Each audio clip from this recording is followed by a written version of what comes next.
Hi, everybody. This is Richard and Craig with the week 2 feedback video. And once again, there's been some fantastic conversations happening in the forum. So thanks for everybody who's contributed.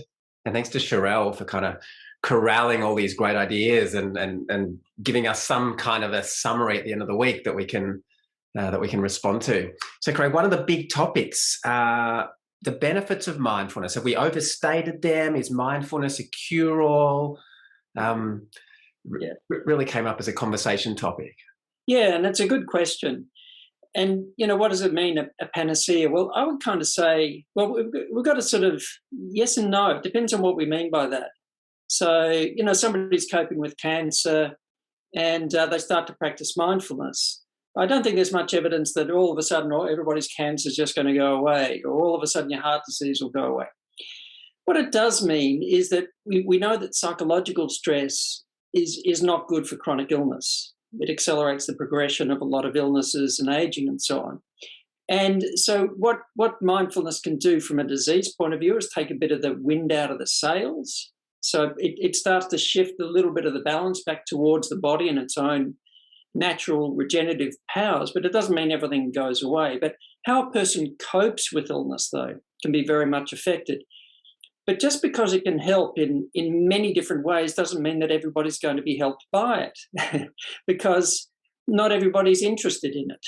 Or somebody might learn about it but not practice it. Or somebody might learn about it and not be well taught and not use it effectively. So to say that everybody and every problem will go away, well, it can help in an incredible number of ways. But a person's got to be motivated, got to be properly taught, got to practice the thing. And we don't want to have unreasonable expectations that all of a sudden, every illness and we're going to live to 500 years old or whatever. I don't think the evidence quite goes there. No, and of course, scientists do what are called meta-analyses. So this is a way of kind of grouping all the data. And when you do that, when you get multiple studies and crunch all that data together, you include all of the people that you just mentioned, the people who are highly motivated, the people who are highly unmotivated, and maybe even drop out of the study. And when you look at all of that, you tend to see pretty good, like sort of moderate effect sizes, which is a good thing. It doesn't sound that great when I say it, but you see pretty good effect sizes. Yeah. But I guess in the end, let's bring it back as well for the learners that our own personal experience is really what should be illustrative here. So it helps to hear about some of the science, but it's that personal practice that makes the difference. And I've not met anybody in my life who's ever told me that, hey, I'm more in the present moment and it's made my life worse. Usually people say, I'm feeling a little better, a little more productive, a little more connected with others, or a bit more self-aware. So I guess I'd put it back on the learners to explore this experientially. That's right. So learning from our own direct experience is a little bit like a study where n equals 1. And you kind of look at it from the inside and inform, our experience by the research from the outside and try and link those two together. But Richard, stress management and perception, cognitive reframing came up as a topic this week. It did. Well, if we think about the research again, that's one of the big areas of mindfulness research is around stress reduction. And it's a huge topic, and it's resonated a lot with our learners this week. And some of them were talking about perception, kind of stepping back or seeing things more clearly, and others talking about cognitive reframing, thinking about the situation in a different way so that you feel differently. And it's very interesting because they're actually quite different things. They're related. If you look at mindfulness-based cognitive therapy, that's one of the main mindfulness-based interventions originally developed for preventing depressive relapse, but now being used quite widely to treat a whole lot of things. And what that was sort of based on was the idea that people that learn CBT, people that learn cognitive behavioral therapy for their depression and change their thoughts and feel differently, a subset of them will relapse. About 66% actually will relapse after that treatment, according to the research. But that means that about, roughly a third of them don't relapse. And when researchers looked at what was happening for that third, they found that even just cognitively reframing, which means to, shift the frame or think differently about what's happening, if we can do that and feel differently, about a third of the people that do that realize, well, hang on a sec, if I can change my thoughts and get a different outcome, what does that say about the nature of my thoughts? And that's really what mindfulness is. It's recognizing that thoughts aren't facts, they're just mental events. And if we're deeply caught up in them or pushing against them, it tends to cause a whole lot of problems for us, let's be honest.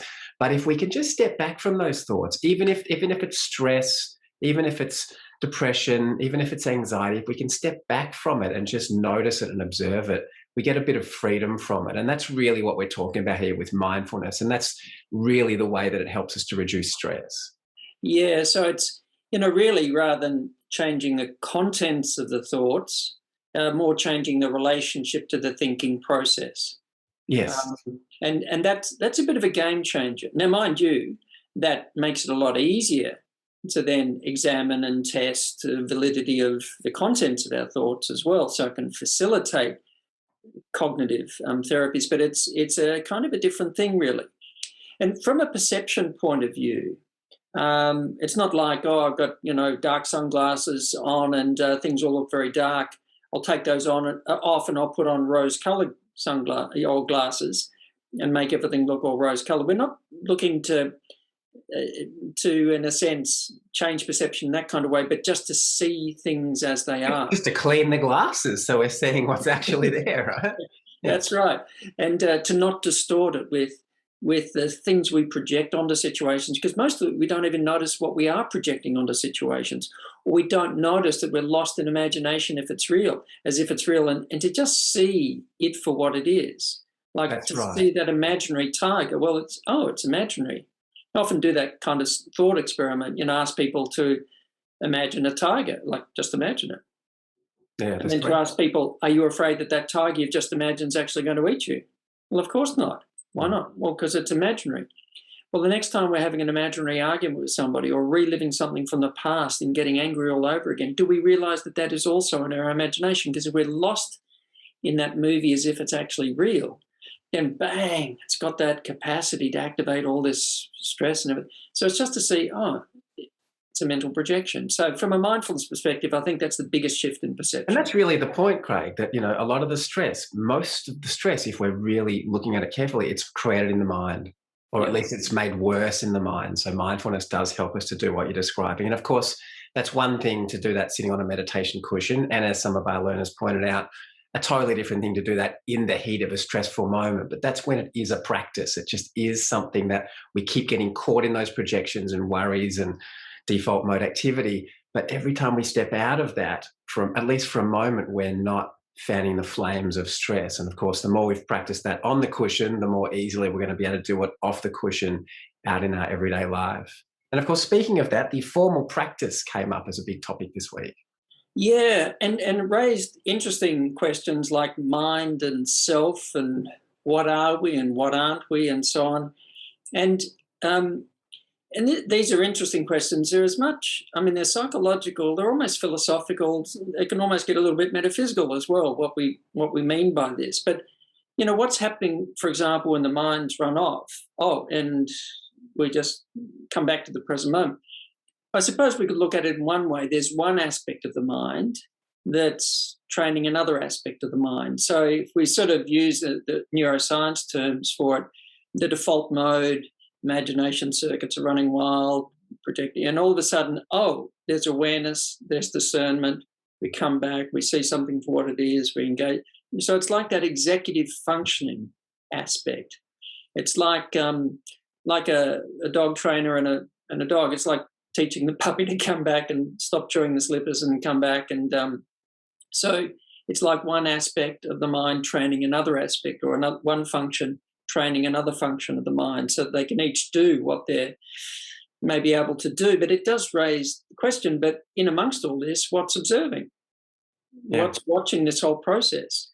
And when you stand back from your thoughts without any judgment or need to change them or anything, but you just get a sense of standing back and watching thoughts come and go, and just watching them like just as they flow past, you realize, well, they're coming and going, but you're kind of the observer of them. And it sort of becomes self-evident, not as an intellectual thing, but just as that we're not our thoughts. And that can be a real game changer. But we have to see that for ourselves. We can't just say, take it on board as if, well, that must be the case. We've got to see that for ourselves. But the sense of just observing thoughts without any particular involvement in them. And that changes perspective quite significantly. That's correct. So keep doing the meditation. Keep meditating, because that's the only way you're going to really understand this in the end.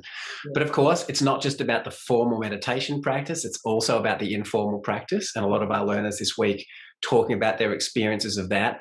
And some of them noticing how, I would almost say addicted, it's a strong word, but addicted we can be to stimulating ourselves, always looking at screens. Or someone was sort of talking about, commuting with a 2-hour commute. I can relate to that. I had that prior to COVID, out to Monash and home again. It's an hour each way. And so, of course, I used to listen to a lot of podcasts and audio books and things like that.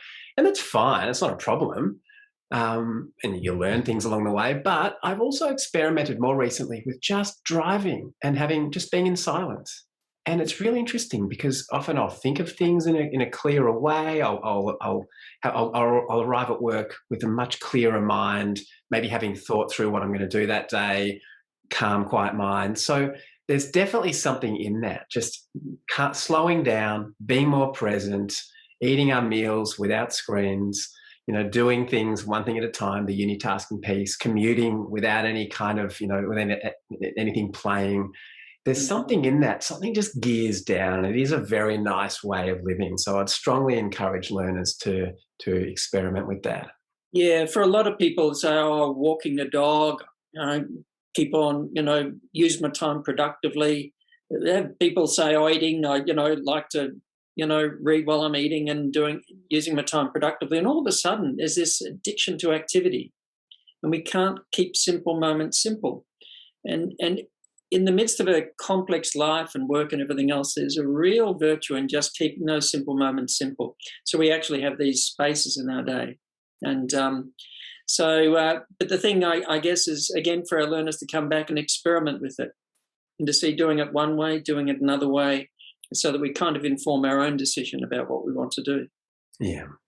So anyway, great conversations happening on the forums. Please keep them going. To all of our learners, please keep supporting one another. Follow Sherelle if you haven't already, just so you can stay up to date with her sort of meta commentary on the conversation that's happening. And happy practicing, and we'll see you again next week. See you then.